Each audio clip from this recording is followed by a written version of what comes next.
The Gina and Matty podcast. Matty off this week, but you got Adam and I'll be here filling in with Gina. Having so much fun, Adam. We're having a lot of fun. Now we both are coasties now, Yes. but we were born in Queensland. What part of Queensland were you born? I was Gold Coast. Oh, you're the cool people. I'm from Toowoomba. Yeah, okay. Not the cool people. No, Toowoomba's beautiful. It's a beautiful part of the world out there. My gosh, is it hot, and boy, do I love it. But I was watching The 100 last week, and I know you love it, but you missed that episode. Yes. And Andy Lee got everybody up on the screen, and he asked them 5 questions that make you the ultimate Australian bogan. Oh. And he kept going till he had just the one person left on screen. It's like those things where you stand up and sit down if you're wearing black undies and sit down if you're, left-handed. Yep. Or, If I say this and you don't have it, turn off the screen. okay. So if you just want to count on your hands and then everyone else on the coast can do it to see, are they the true bogan? Because I realised I could have been one of those people left up on the screen at the very end. So let's start at number 1. If you've ever worn thongs to a restaurant. Yep. Yep. We're 1 for 1 for Gina. All right, question number 2. If you own a going out flanny. Oh, yes. I have several pairs of going out flannies. Yes. I tell you what, this winter I went to Industry, nice little plug there, Yeah. and I must have bought like 4 going out flannies. I don't know if they're going out. I wear them to work. I'm new to a flanny, but so good. But mine are I got one from Kmart and one from Best and Less. I wear mine to dinner. Like, I'll go out with them. Yeah. Well, they're good because they're warm. Yeah. And they've got a collar, You know so it's and sort of they're now back in and they're See? stylish. All right, we're 2 for 2. Okay. Number 3.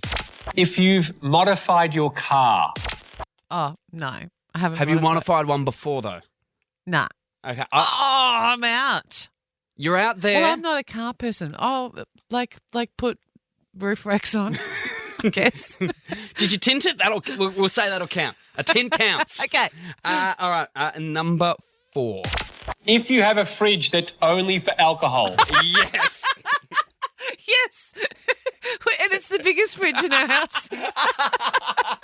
You know what one Andy didn't add on there? It should have said deep freezer for just frozen meats.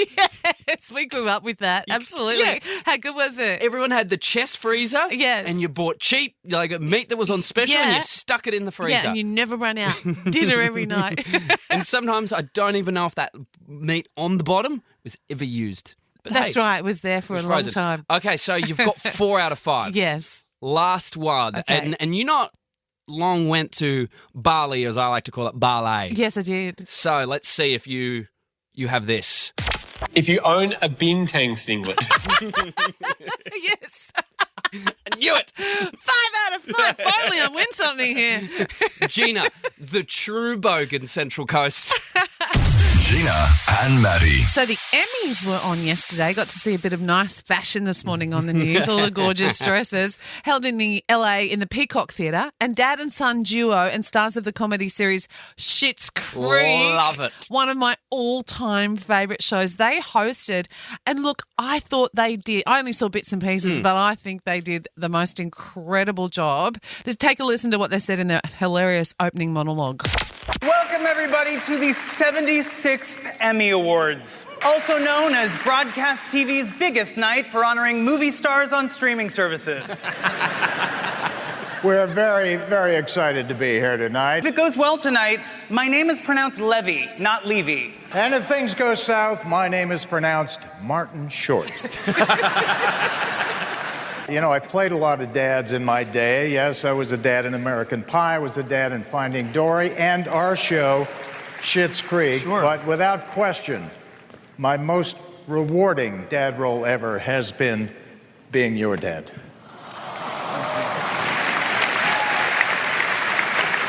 In Schitt's Creek.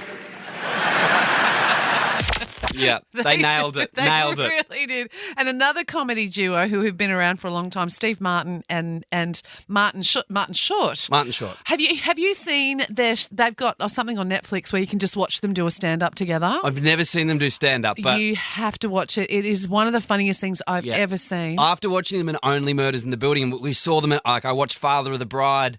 I want to watch their stand-up. I really recommend it. So they were presenters alongside their Only Murders in the Building co-host Selena Gomez. They were so funny. Have a listen.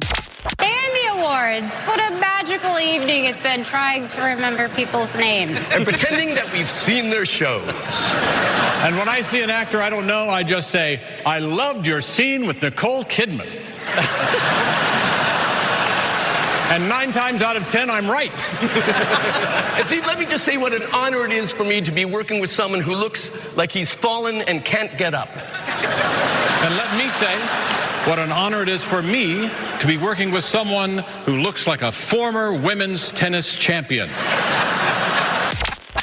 I love that so much. They're so good. They've got such good timing and chemistry. They really do. And look, here's a little U-turn. A Kate Winslet story. I love Kate Winslet. I'm a big fan of hers. Remember her, of course, from the Titanic. In a candid interview, let me really preface this with very candid interview on How to Fail podcast. She discussed her experience with testosterone replacement therapy to boost her libido. I'm looking at the clock of their kids in the car. The 48-year-old Titanic star revealed that, like many women, she experienced a dip in libido due to changes in hormone levels, and she encouraged listeners to check their hormone levels if they're struggling with these issues of intimacy, and reassured them that such changes are a normal part of aging. And she also highlighted the positives of getting older, noting that, and it, like, you know, I'm probably in the similar age department, and there are some great highlights of getting older. You're more confident, you know who you are. You know, there's lots of great things as well. So, you know, there's lots of bad stuff. But there's also... Again, nothing Botox can't fix. Exactly. And a push-up bra. I mean... It spanks. Exactly. Thank you for the advice. Positives, guys. Adam Price. So that it's an interesting interview you might want to have a listen to. And also, she opened up about her early career, expressing that she didn't really love the early full-on fame. Have a listen. I've never thought I was clever at all. I've always thought I was lucky and had to keep working hard to stay in the game. And so it was a really rough introduction to what it was like to be famous, and it put the fear of God in me. I remember thinking, I do not want to be famous. This is terrible. This is absolutely awful. Stop it now. I really remember feeling that. And after Titanic, actively making choices to do the smallest possible things I could find. Isn't that crazy, right? That is crazy. But when you think about it, you really didn't see her in anything massive straight after Titanic. No. And she could have gone on to be she is huge. Leo. Look what Leo went on to do after Titanic. Exactly. And then she made that decision on purpose. Then what did you say one of your favourite other movies with her? Is watching it every Christmas, The Holiday. The Holiday. That's the next sort of bigger one that I remember from her, with Cameron Diaz and Jack Black playing a serious role. Yeah, I love that movie. But isn't that, I had never thought about that. No. I love how honest she is. I think I would get on well with Kate Winslet if I met her. I think too, press was hard back then in the 90s, especially British press. So you get it. Like, I get it. Yeah. But just awful that she had to go through that. Yeah, she's doing all right though now. Gina and Matty. Today I'm going with Super Bowl performances. Oh, I love my live music. Mm-hmm. I watch the Super Bowl every year. No understanding of the rules of what's going on, but I'll watch it. But we all love the halftime show. Yeah. So before we get into the top 5, if you do have any complaints, 4365 1045, that's CJ's job. I won't be dealing with it. I got a couple quick honourable mentions. Okay. 2004, JT Janet Jackson. Enough said. We all know why. Buzzies. Yeah, we know what happened there. Lady Gaga in 2017. I mean, she started on the roof of the stadium, then finished it by jumping off the stage, doing a mic drop, like drops the mic, jumps off the stage, catches a football while she's doing it. Amazing. Imagine if she didn't land that. Like, that would have been a bit awkward. 2020, Shakira, J-Lo. That it was a great performance, but J-Lo didn't think so. She later said in an interview, 2 people performing at the Super Bowl is the worst idea in the world. Well, they kind of felt like they were competing against each other, maybe. Shakira must feel great about that. 2022, I mean the lineup of Dr. Dre, Snoop Dogg, Eminem, Mary J. Blige, Kendrick Lamar, 50 Cent. Yeah. But my top 5 in at number 5 is Madonna. I'm not a Madonna fan, but the performance, she came in on a golden throne. I mean, wow. Like, you're going to be in the top 5 if that's how you're making an entrance. Yeah. All right, that was 2012. Then, in 2015, in the 4th place, Katy Perry.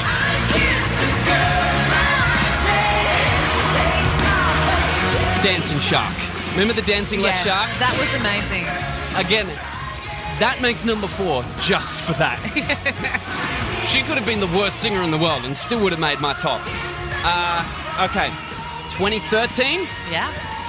Beyonce at number 3.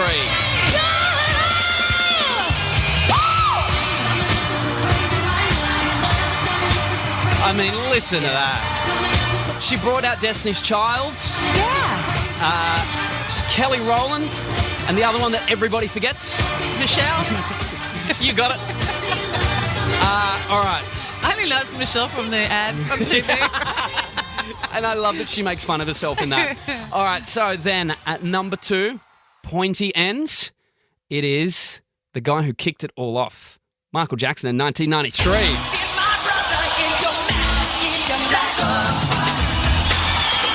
Now, before this, right, they had never had the big musical act.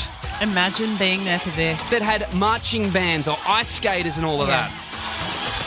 The year before, another network put on a special and halved the audience. So they got Michael Jackson the year after. It is credited with of how we know Super Bowl halftime shows today. They say it was watched by 133 million people in America alone, 1.3 billion worldwide. Wow. Estimated one of the biggest TV broadcasts of all time. I need to go back and have a look at that. Imagine being in the audience. But it is not my number 1. Oh, well, how can you beat that? Oh, you can. Really? You can. At number 1, he took to the stage in 2007, Prince. I never meant to cause you, been inside the world. And this took place during a downpour. Oh, and it looks so good. Yep. So it was the first time it rained during a Super Bowl halftime performance. And the rain started during this song, Purple Rain. Oh, my God. Thoughts? Have I done good? You have done I don't know. really well. I feel like you've missed out on Bruno Mars when he had the Red Hot Chili Peppers in as well. That's my favourite. I had him as a notable mention and then deleted it. Oh, how could you? That one is, and that was before like Uptown Funk, 21K Magic. Like it was, like, and he still had so many hits. So I feel like he. But listen to something. this. You can't go past this. All right, it is pretty good. All right. Only wanna see you still. Can I play this guitar? Yes, you can. The Gina and Matty podcast. For more great comedy shows like this, head to novapodcast.com.au.